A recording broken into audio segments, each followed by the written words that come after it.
Bonjour à tous et à toutes, j'espère que vous allez bien. Bienvenue pour cette nouvelle émission de Into, la chaîne du tourisme. Au programme de cette émission, nous allons évoquer forcément les conditions d'entrée sur les territoires mexicains, les conditions de voyage également, comment ça se passe lorsque vous prenez un vol pour aller au Mexique. Avec Gilles, nous allons évoquer également la vie sur place. Qu'est-ce qui a changé? Qu'est-ce qui est resté? Est-ce que nous avons la possibilité de faire exactement la même chose que ce que nous faisions avant lorsque nous partions en vacances au Mexique? On se retrouve tout de suite après le générique pour laisser la parole à Gilles, un véritable passionné et expert de la destination qui, je pense, vous donnera des informations que vous ne trouverez nulle part ailleurs. A tout de suite.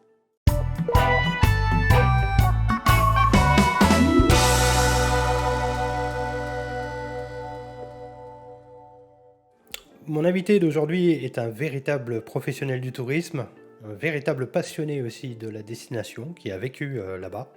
Et donc, je vais lui laisser la parole pendant une petite heure afin qu'il vous présente et qu'il puisse vous dire réellement qu'est-ce qui se passe à destination.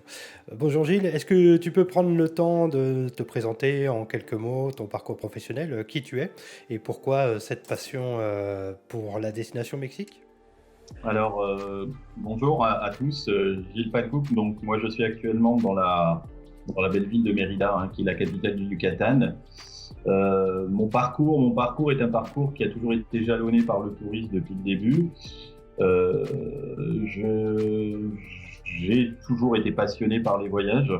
Le gros avantage, c'est que j'ai commencé un peu toute ma vie professionnelle sur le Club Med et plus particulièrement sur une branche du Club Med qui s'appelait Découverte et qui avait pour but un peu de développer les pays. Donc j'ai eu l'occasion de visiter et en même temps de travailler comme guide accompagnateur dans beaucoup de pays.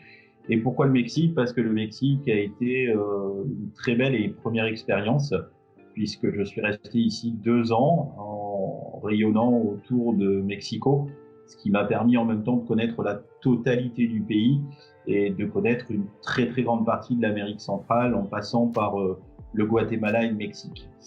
Ensuite, après cette expérience, le Mexique est rentré complètement dans mon cœur et je suis quand même rentré en France pour aller travailler chez différents Théo et plus particulièrement chez un Théo qui était un Théo du sud de la France appelé Plein Vent Voyage qui, au cours de son parcours professionnel, a été racheté à une époque par Fin Voyage. Donc, je suis passé 23 ans par Plein Vent Voyage en étant en même temps au service des agents de voyage, en devenant responsable des groupes, directeur commercial. J'ai en même temps fait un petit parcours après chez Top of Travel et j'ai fini aussi par Relais d'Afrique et Relais d'Asie. Maintenant, le Mexique a toujours été dans mon cœur puisque tous les ans, j'y revenais à peu près entre 3 semaines et un mois. J'ai vu l'évolution de ce pays, je vois encore l'évolution de ce pays. C'est un pays qui me convient particulièrement bien. Et d'un autre côté aussi, j'ai ma deuxième partie, si je peux m'exprimer ainsi, qui est mexicaine, ce qui permet vraiment en même temps de toucher le Mexique du doigt à l'intérieur de la vie quotidienne, de l'économie, de la façon de vivre à l'intérieur du pays. Qu'est-ce qui aujourd'hui au Mexique attire plus particulièrement par rapport aux autres destinations que tu as eu l'occasion et dans ta vie perso et professionnelle de voir? Le Mexique est un pays qui fait quand même 3 fois et demi la France. Donc vous imaginez bien qu'au niveau de la diversité des paysages, on va passer des plaines aux montagnes, aux fleuves. Vous avez quand même une panoplie de paysages et aussi de lieux qui sont très intéressants. La deuxième des choses aussi, n'oublions pas que sur le Mexique, nous avons une histoire qui est très riche, qui remonte à l'époque précolombienne. Alors nous, de notre côté de l'Atlantique, on va beaucoup parler des Mayas et des Aztèques. Maintenant, on a des sites qui sont entre Mexico et entre le Yucatan, et même en remontant sur le nord du Mexique, qui sont très, très agréables. Ensuite, vous avez quand même des villes qui sont extraordinaires, des villes qui ont été construites pendant et surtout après l'arrivée des Espagnols. On va parler de Mexico City, on va parler de Guanajuato, on va parler de Querétaro, on va parler de San Miguel de Allende, San Luis Potosí, en passant par Oaxaca. Et après, ce qui m'a énormément séduit ici, c'est l'humain. même si, encore une fois, vous, de votre côté, vous aurez peut-être cette image du Mexique qui est véhiculée par les médias. Mais encore une fois, quand on touche du doigt tous les jours la façon de vivre du Mexicain et l'accueil du Mexicain avec tout ce que ça peut apporter en zone de lumière et en zone d'ombre, c'est un pays où les valeurs familiales sont encore très importantes. Les enfants, la femme, la façon de se comporter et l'aide qu'on peut encore trouver entre les voisins, par exemple, dans un quartier. C'est vraiment ce qui m'a séduit sur le Mexique, avec cette joie et ce bonheur de vivre qu'on peut retrouver dans beaucoup de pays et qui peut-être se résume au fait que voilà, on vit ce jour, demain est un autre jour et on ne sait pas comment se passera demain, tout simplement. D'accord. Concrètement, là, beaucoup de gens s'interrogent sur les périodes idéales pour découvrir le Mexique. Donc, le pays est quand même très vaste. Donc, j'imagine qu'il y a, en fonction des saisonnalités, des coins du Mexique qui sont plus propices à visiter ou pas, en fonction de l'attrait ou culturel ou balnéaire ou autre du Mexique. Quels sont tes conseils dans ce domaine-là en termes de saisonnalité et de zone? Alors actuellement, pour vraiment être dans le vif du sujet, vous êtes sur une période qui est une période d'octobre-novembre, qui a toujours été une période de pluie et d'ouragan. En étant simple européen, vous apercevez que tous les ans, dans le golfe du Mexique, les ouragans auraient tendance à naître au niveau des Antilles pour remonter sur le Yucatan et pour remonter sur la Floride, la Nouvelle-Orléans. Donc, quand on se déplace sur le Mexique en cette période, surtout sur, encore une fois, je le répète, sur la période d'octobre-novembre, on se heurte quand même à une saison qui est plus une saison des pluies. Maintenant, cette saison des pluies, encore une fois, n'est pas quelque chose à cataloguer. La plupart du temps, vous pouvez aller à la plage le matin. Les pluies sont plus des pluies qu'on retrouve sur le début d'après-midi. Alors, la grosse différence entre l'Europe et le Mexique, c'est que la pluie, ça va faire 60 minutes. Il va tomber très très fort et 2 minutes après, 3 minutes après, vous avez un grand soleil et c'est terminé. Alors, dans les centres urbains, c'est un petit peu plus difficile parce que vous imaginez que tout ce qui est évacuation des eaux, c'est pas du tout comme chez nous. Donc, en faisant un petit trait d'humour, on passe du taxi à la lancha.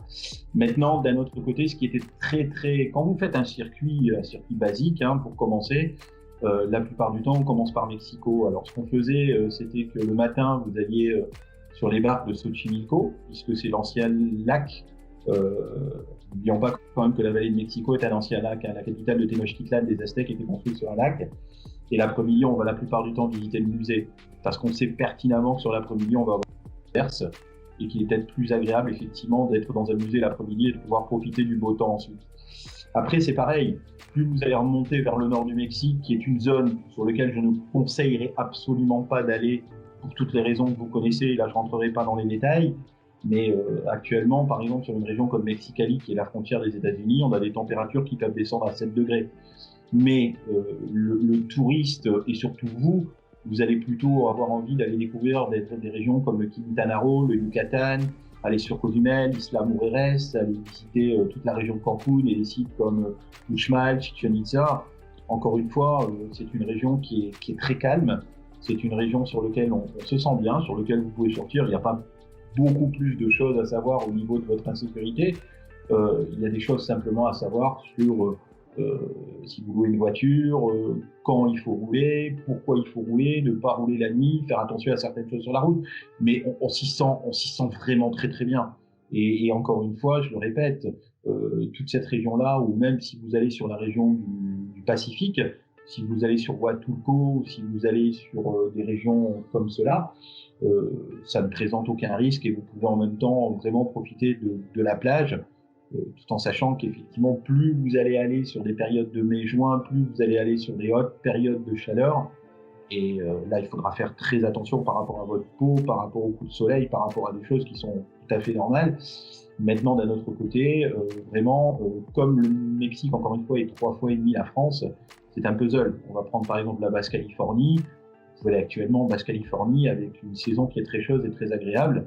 Et n'oublions pas quand même sur cette région-là actuellement de la Basse-Californie, c'est un endroit qui est très connu pour la migration des baleines, puisque vous avez en même temps la possibilité d'aller voir la naissance des baleineaux et de voir évoluer par exemple les baleines avec leurs enfants.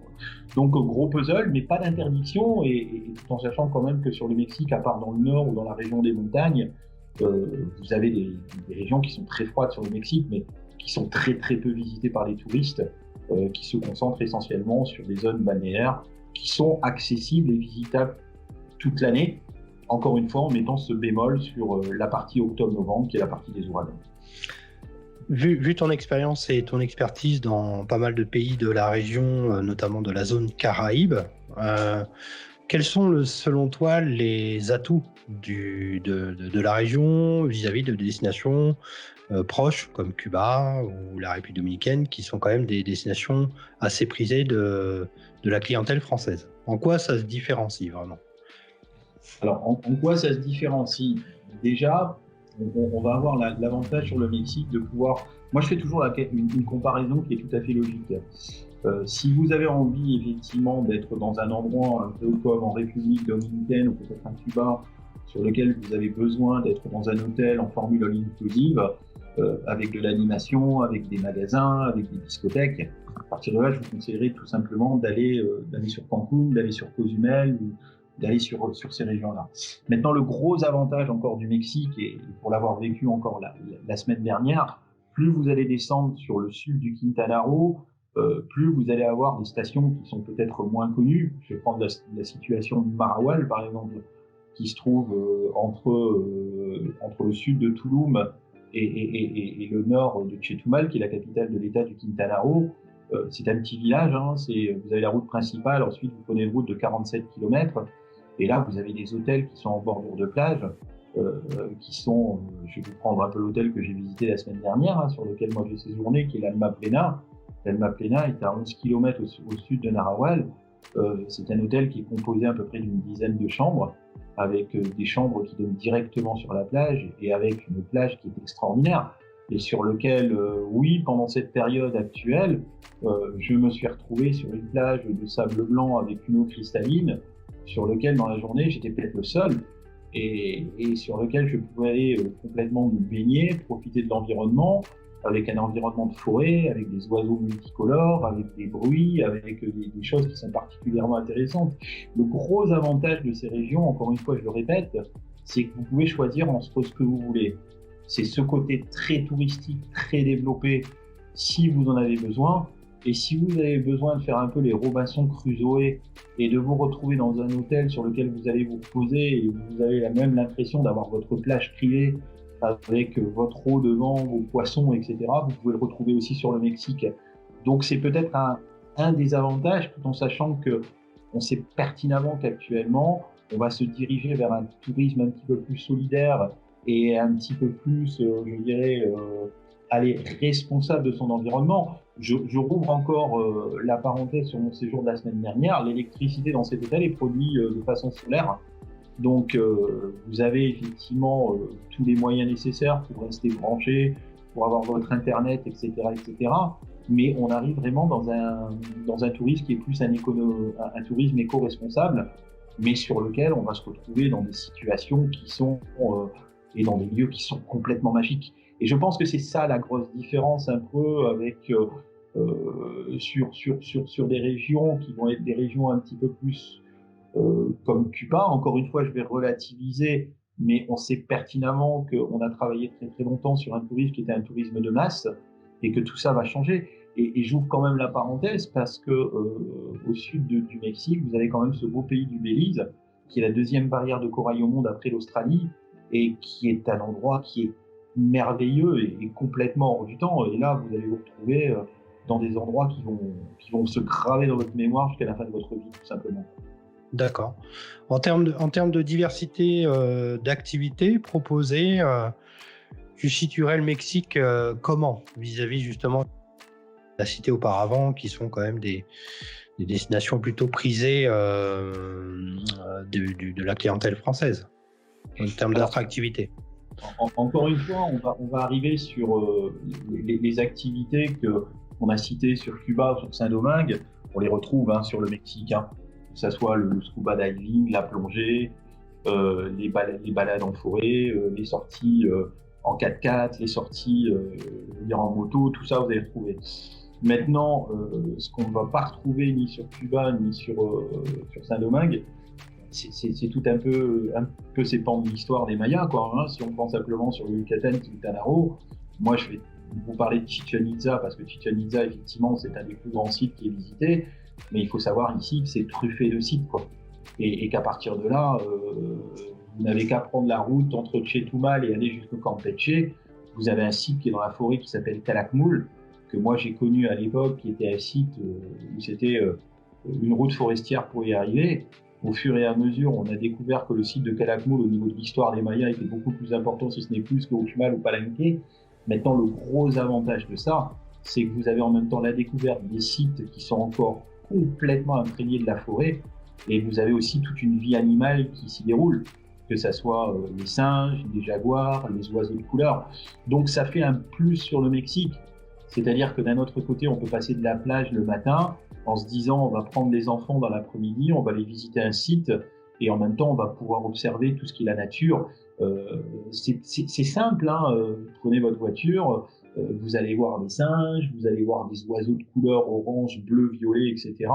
Vous allez vous retrouver sur un site où, en dehors des grands sites, je le répète, comme peut-être Tulum, Coba, Uxmal, Chichén, vous allez retrouver tout seul sur le site. À côté, vous allez avoir, je dirais, la maison du gardien avec la dame qui vit avec lui, sa femme, hein, ses enfants. Vous avez les femmes ici portent ce qu'on appelle ici des huipiles. Les huipiles, ce sont des blouses colorées avec des fleurs dessus, avec des dessins, avec des choses comme ça.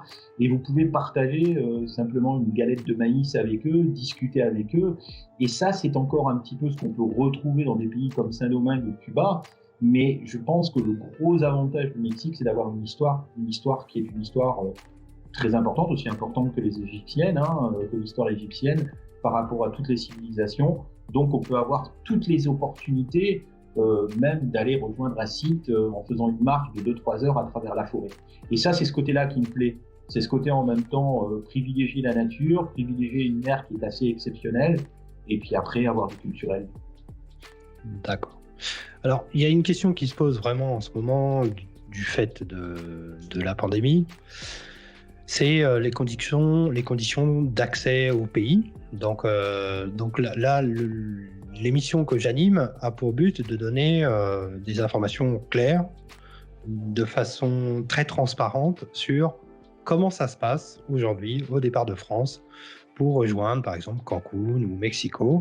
Est-ce que tu pourrais nous faire un peu le déroulé de ce que toi tu as vécu à travers ton vol, ton arrivée au Mexique, en termes de formalités, que ce soit au niveau des compagnies aériennes ou au niveau des formalités d'accès au territoire mexicain? Est-ce que tu pourrais nous en dire plus et nous faire un retour d'expérience de ce que toi tu as vécu et comment tu l'as perçu? Tout à fait. Alors ce qui est très important, c'est que, après je ne vais rien vous apprendre, hein, que ce soit sur toutes les compagnies aériennes, port du masque obligatoire pendant la traversée de l'Atlantique. Gros avantage, encore une fois, de l'arrivée sur le Mexique, c'est que vous n'avez aucun test PCR.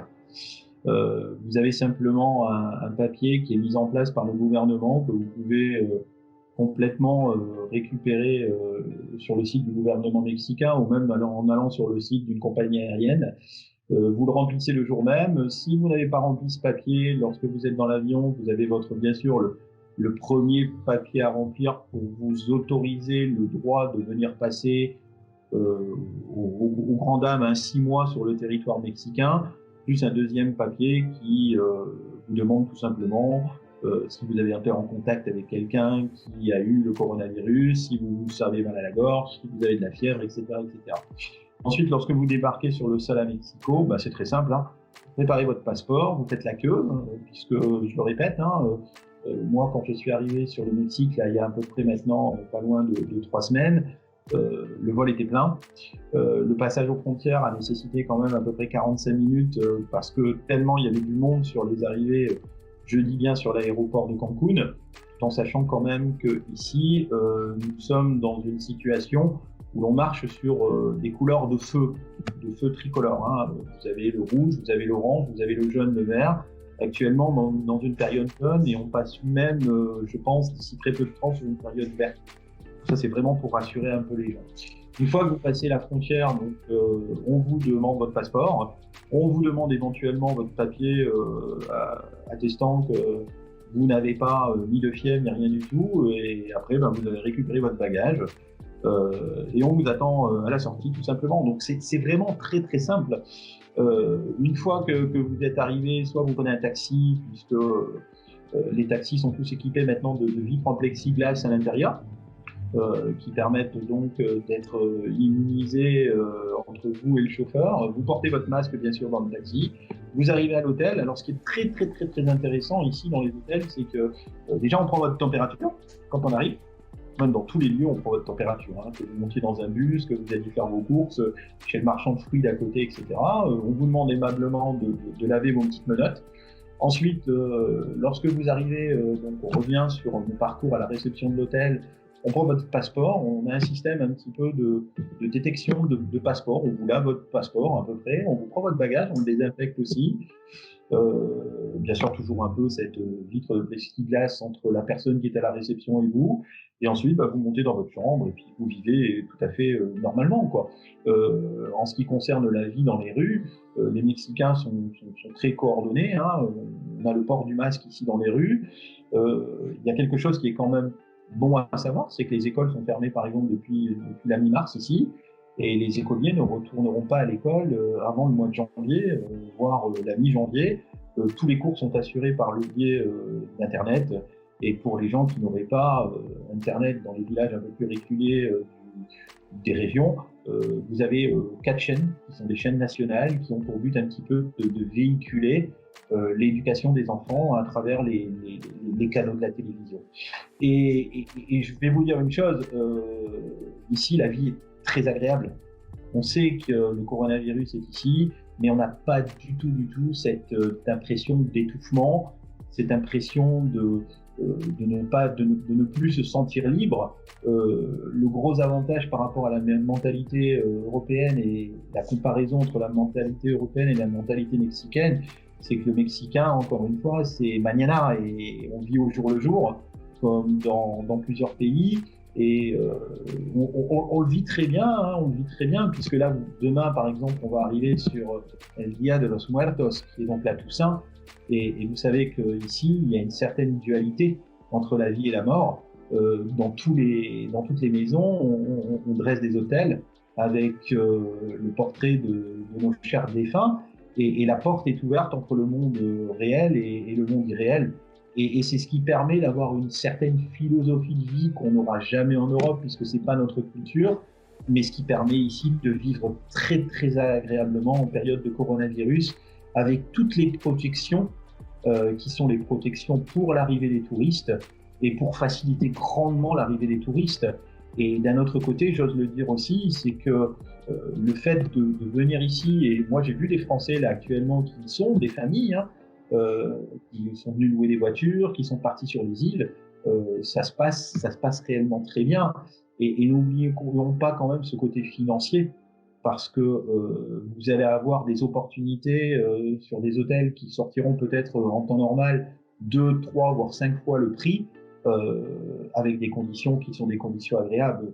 Donc on en est à un tel point où venir ici et carrément, on va dire un peu, se remplir les poumons d'air frais, se nettoyer la tête et se dire, que quand on regarde les chiffres officiels effectivement du Mexique, on pourrait se dire effectivement, les chiffres officiels sont terribles, mais encore une fois, j'ose relativiser, puisque je vais vous dire, et je souligne, le pays est 3 fois et demi la France, donc on peut relativiser, et surtout la philosophie de vie ici vous permet de vivre très agréablement, de profiter du temps avec toutes les mesures sanitaires possibles.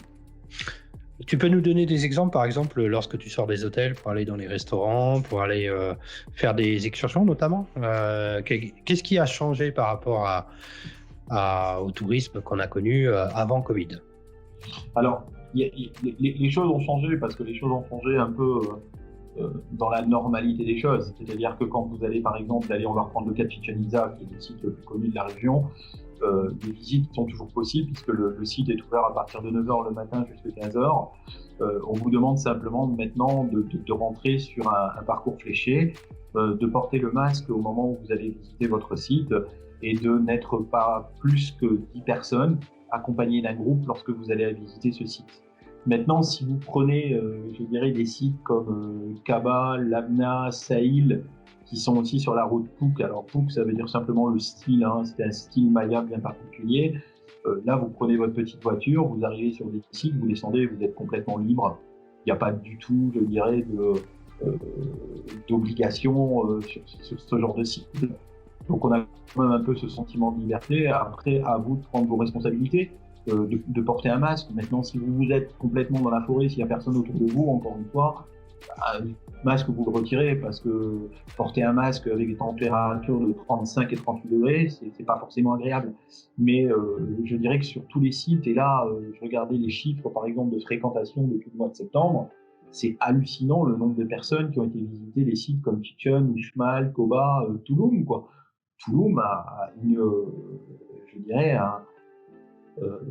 un nombre moyen d'entrées par jour qui est considérable. On ne peut pas s'imaginer ça en période de pandémie. Alors, bien sûr, je ne vous parle pas que du tourisme européen.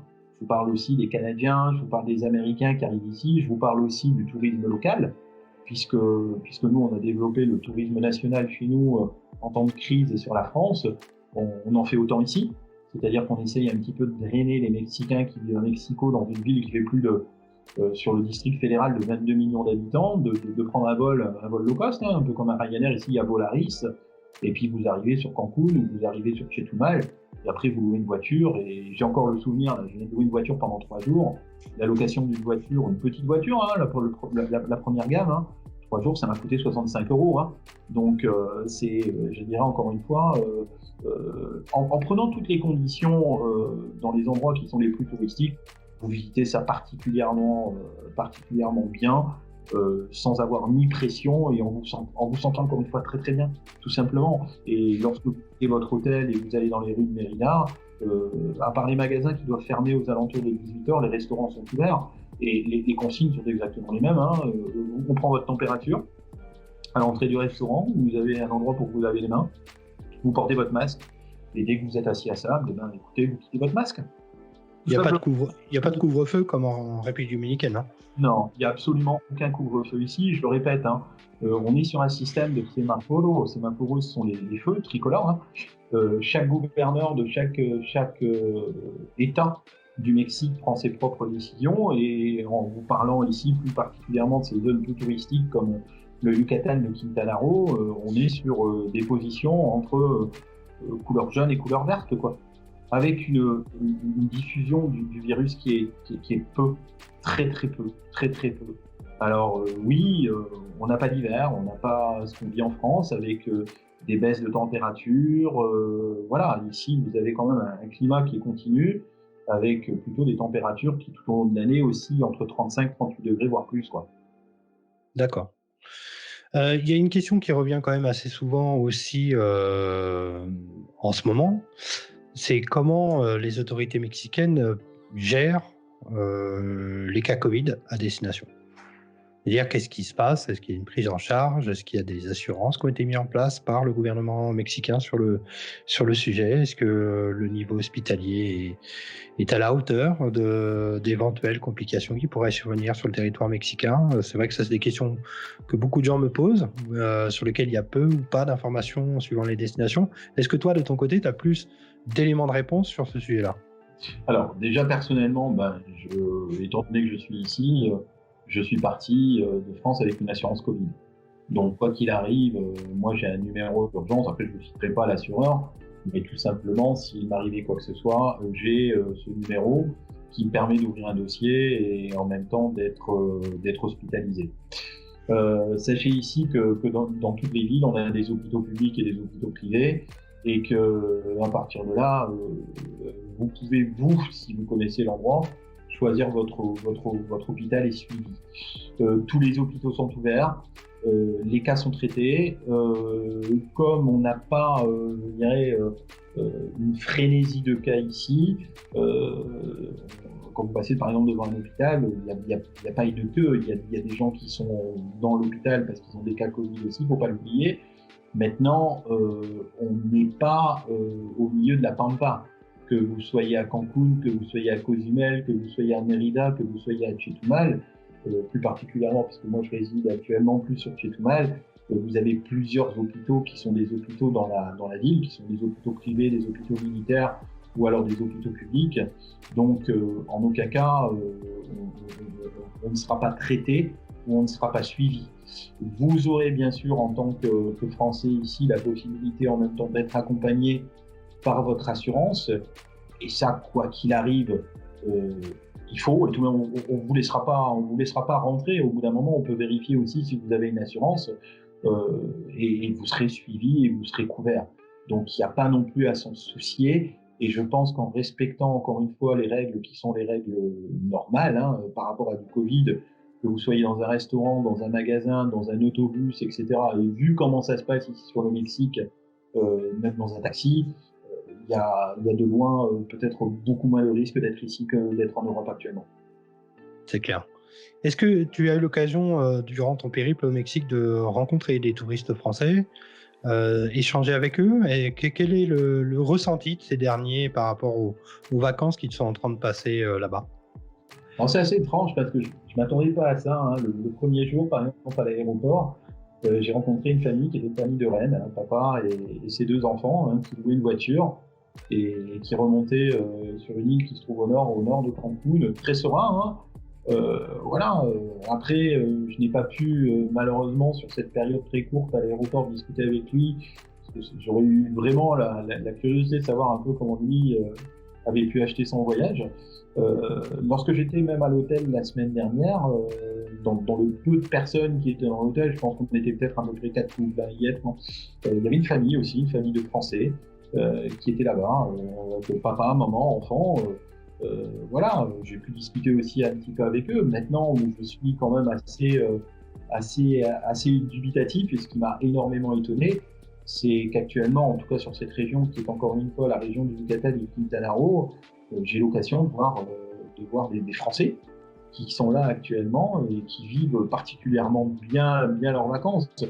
Donc, c'est peut-être, là, je vais vous parler simplement des Français, mais d'un autre côté, lorsqu'on se balade ici dans les rues, on s'aperçoit aussi qu'il y a d'autres nationalités qui sont actuellement sur la région en vacances. Alors, je ne vais pas non plus exagérer. Par exemple, sur Mérida, Mérida actuellement, c'est une ville normalement qui est toujours noire de monde. Vous avez des calèches le soir, vous avez des gens qui s'y promènent, vous avez des églises qui sont ouvertes.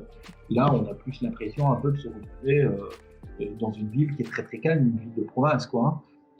Je pense qu'actuellement, tout de même, les touristes sont plus des gens qui avaient besoin un peu de soleil, de plage, de repos. Donc, on va plus les retrouver sur cette bande côtière entre Cancun, Cozumel, Mujeres, Coba, Tulum, Bacalar. Mais très très étonné quand même par le nombre de personnes qui sont actuellement en résidence, en vacances. Et pour avoir discuté encore une fois avec ces Français la fois dernière, c'est des gens qui étaient plutôt très, très philosophes de la vie, en se disant que qu'on soit en France ou qu'on soit dans un avion ou qu'on soit ici sur une plage ou dans un magasin, la vie continue. Et la vie continue et il faut profiter de la vie, il faut profiter du moment.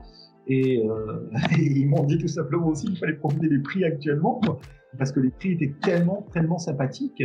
Et je le dis, vous retrouvez sur une plage de sable fin avec la mer, rien que pour vous, vous avez l'impression de vivre un rêve éveillé, quoi. Alors, entre le cauchemar éveillé qu'on peut vivre en Europe actuellement et un rêve éveillé, peut-être réfléchir un petit peu, et je pense que peut-être un rêve éveillé est peut-être beaucoup plus agréable, et ça vous permet quand même de recharger les piles, d'avoir une énergie positive pour pouvoir revenir, parce que moi je vais devoir aussi revenir, malheureusement, dans la réalité, mais c'est quelque chose qui permet de nettoyer la tête. Et j'insiste, actuellement, il faudrait, et je serai médecin, je dirais, mais monsieur, vous avez les moyens de le faire. Vous avez vu, par exemple, ce pays est ouvert, il y a des conditions qui sont pas du tout des conditions contraignantes. Montez dans un avion, allez-y. et venez simplement peut-être vous aérer la tête et vous aérer la tête va vous faire du bien aussi au niveau de votre corps, tout simplement. Et j'aimerais tant pousser les gens, j'aimerais tant leur dire que c'est ce qu'il faudrait faire, c'est ce qu'il faudrait faire. Ah bah, je peux que attester. Hein. Voilà. Parce que c'est vrai qu'en France, on est noyé par l'information, hein, faut être clair. Il y a un certain côté anxiogène qui s'est mis en place avec le Covid. C'est vrai qu'il y a un décompte mortuaire qui se fait depuis le mois de mars, à chaque fois qu'on allume la télévision, qu'on écoute la radio. Donc effectivement, ça contribue vraiment à ce climat délicat, mais qui est là, donc on peut pas faire autrement. Et c'est vrai qu'il y a aussi cette contrainte clairement liée au Covid, l'incertitude avec les compagnies aériennes qui est une réalité aussi en ce moment, qui fait que les gens hésitent, et on peut tout à fait l'entendre aussi de ce côté-là. Mais effectivement, c'est toujours intéressant d'avoir des avis de gens qui vivent à destination ou qui sont à destination, qui me sont, à mon sens, beaucoup plus pertinentes que des avis de professionnels du tourisme qui parfois sont un peu aux abois en ce moment, qui ont envie de pousser les gens à partir. Là, je te connais un petit peu, je connais le côté humain et objectif de la personne. Qu'est-ce que tu dirais par rapport à l'époque où le tourisme de masse au Mexique est noir de blonde? Est-ce que tu dirais que finalement c'est de profiter du Mexique à l'heure actuelle, malgré la pandémie? Ah si, si, parce que c'est encore une fois, on se retrouve dans des endroits qui normalement pullulent de monde, et le rapport humain n'est plus du tout le même. C'est-à-dire que quand vous allez dans un endroit où effectivement d'habitude on a un magasin, une discothèque, etc., et on passe par ce côté qui est le côté purement commercial, alors que là on va arriver sur un côté qui est beaucoup plus humain. On va simplement discuter de la vie de tous les jours, comment la personne qui a son restaurant assume, comment elle fait pour payer ses impôts, parce que les impôts, que vous soyez mexicain ou que vous soyez français, vous devez les payer.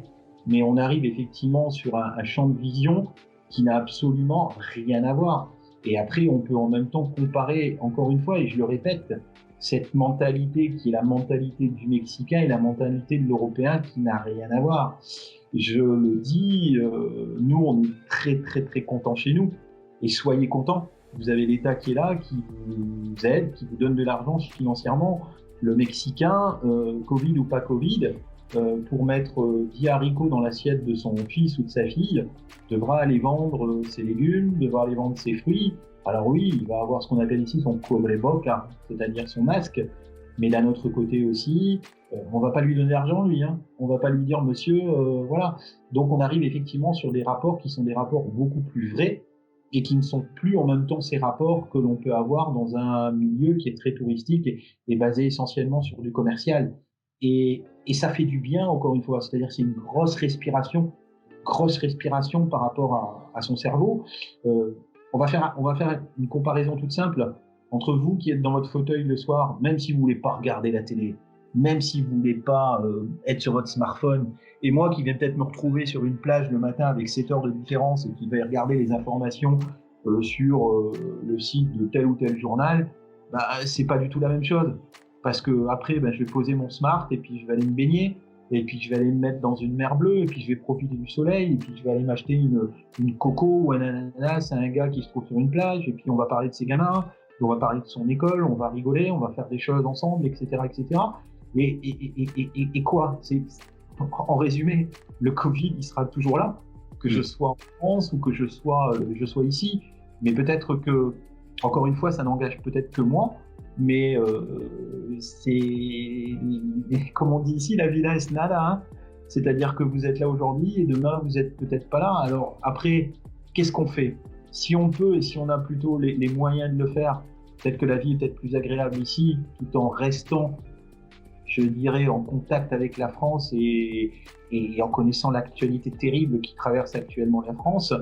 Mais d'un autre côté aussi, quand vous allez ressortir et vous allez avoir le sourire d'un enfant ou la sourire d'une personne, c'est vachement agréable. Et ça vous permet en même temps de vous retrouver dans l'être humain, d'avoir confiance de nouveau en l'être humain, et en même temps de vous dire que peut-être les petites choses de la vie sont peut-être les choses les plus importantes, et c'est ce qu'on retrouve ici. Et je suis très content d'être là, par exemple, pour le Dia de los Muertos, de la Toussaint. Parce qu'encore une fois, on le répète, ici c'est pas quelque chose de triste, c'est une porte qui s'ouvre, c'est un dialogue. Moi j'ai appris il n'y a pas très très longtemps, par exemple, que on avait 3 jours particuliers. Il y avait un jour pour les défunts, il y avait un jour pour les enfants morts-nés, et il y avait un jour aussi pour les personnes les plus âgées. Donc c'est encore une fois, c'est une autre façon. Vous avez les calaveras, c'est-à-dire les crânes, les squelettes qui sont disposés dans les restaurants, qui vous accueillent avec des colliers de fleurs tout autour, etc., etc. Et on relativise. Il faut actuellement relativiser. Et je pense que le voyage, et peut-être aussi actuellement, puisqu'on est ici sur le Mexique, permettra aux gens d'avoir une énorme bouffée d'air pur, une énorme porte ouverte, et de vivre en même temps peut-être 2 semaines, 3 semaines dans cette période de coronavirus, mais de profiter simplement de la vie.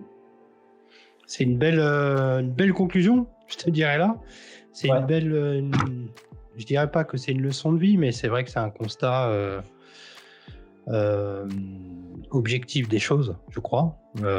Et qu'effectivement, il ne faut pas non plus céder à la panique par rapport à ce qui se passe aujourd'hui. Des pandémies, il y en a eu depuis tout le temps, faut être clair aussi. Et puis peut-être sortir un peu de cette psychose générale sans minimiser le fait que la pandémie soit là, mais essayer de trouver un bon compromis entre la vivre au soleil, je dirais paisiblement, et puis vivre au quotidien avec cette épée de Damoclès ici en France qui est assez pesante ces derniers temps, effectivement.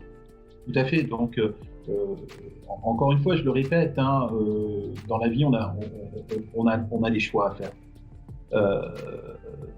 Après, comme je dis, entre ce que l'on vous montre et la perception et votre perception, j'ai envie de dire, allez où votre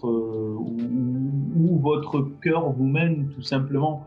Et venez sur ce pays qui est un pays qui peut vous apporter tellement de choses, que ça soit au niveau personnel, sensation, odeur, couleur, vie des gens, simplicité, amitié.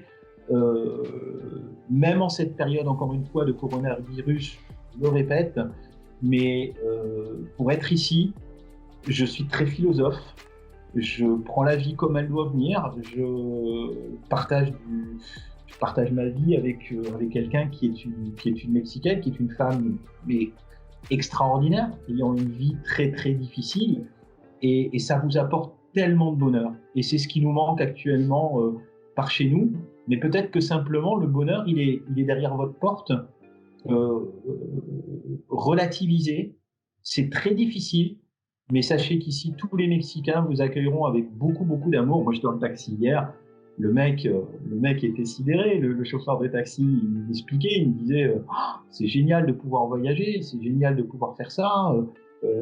Voilà, il me dit on est très content parce que ça nous permet en même temps de voir que la vie ne s'est pas arrêtée et que nous, on a besoin de vous, que ce soit au niveau des taxis, au niveau des restaurants, au niveau des magasins et tout simplement. Encore une fois, je le répète, on n'a pas la chance de vivre en France. On n'a pas la chance d'avoir cette manne qui nous compte tous les mois par le biais de l'État.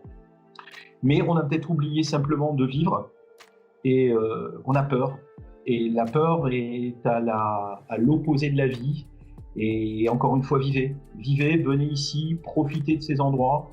C'est accessible, c'est possible, c'est très agréable et ça vous ouvrira beaucoup, beaucoup de portes. Je le répète et j'insiste beaucoup là-dessus. Bien, écoute, on va finir sur cette note positive parce qu'il faut rester optimiste quoi qu'il arrive. Merci en tout cas, Gilles, de cette participation. C'est une première sur la chaîne Into de mettre en relation directement à la fois professionnels du tourisme, résidents à destination avec les consommateurs de voyage directement. Je finirai par ton appréciation de ce format. Qu'est-ce que tu en penses concrètement ? Alors, moi je pense réellement, encore une fois, avec l'expérience que je peux avoir dans le tourisme, pour moi c'est le tourisme de demain.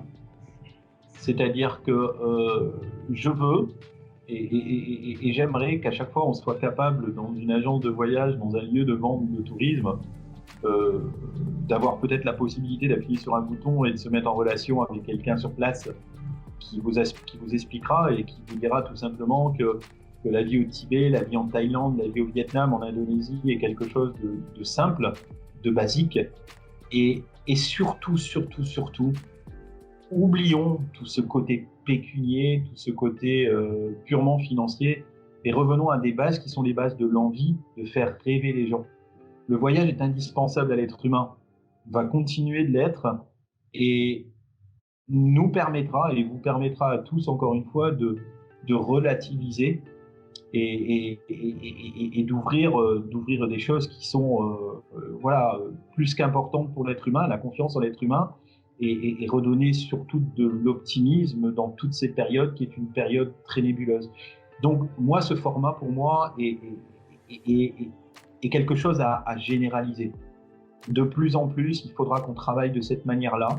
On aura besoin de gens qui parleront de leur vie quotidienne, d'aller vivre avec des loups le matin, ou alors de voir un coucher de soleil, ou d'aller nager avec des lamantins, comme on peut faire ici. Si vous voulez aller voir des manatis, ce qu'on appelle ici, vous allez voir le matin en vous réveillant, quoi. Prenez votre masque et votre tuba, etc. Et une fois qu'on sera comme des gamins, le jour de Noël, quand on va découvrir ces paquets en dessous de l'arbre de Noël, on va tout redécouvrir de la vie. Et notre industrie, puisque c'est devenu une industrie, a besoin de ça, a besoin de plus en plus de professionnalisme, a besoin de gens qui vous parleront de leur pays, de leur coup de cœur, de leur passion. Et vous savez très bien qu'une fois que la passion est là, on transmet énormément d'ondes positives et on donne surtout l'envie de partir.